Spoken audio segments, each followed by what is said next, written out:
Let's be honest, the British have been rather good at spying over the years. But this is another potential China threat. You may remember, just going back a few months, Barry Gardiner, the Labour MP, had received a great deal of money given towards his office running and expenses from a woman, Christine Lee, who was very closely associated with the Chinese Communist Party.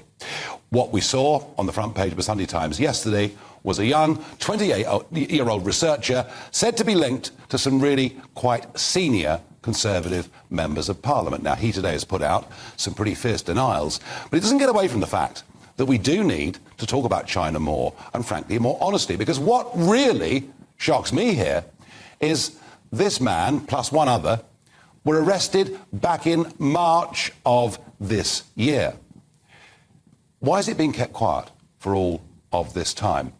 And what was James Cleverly, the Foreign Secretary, thinking in visiting Beijing just a couple of weeks back? In the light of this evidence, why didn't he make a public fuss about it? Some will say, well, of course, if that was done, it would prejudice a future trial. But I think these things actually need, as a matter of public interest, to be talked about and to be debated.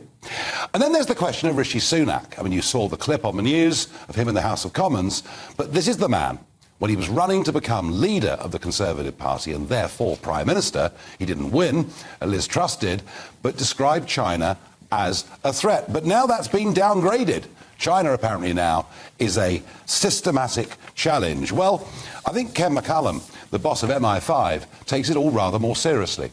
He said in a very unusual speech last year that the National Cyber Security Centre had defended the UK against a record number of what he described as cyber security incidents targeted at healthcare, vaccine development and much else. And he was perfectly clear that China was a threat.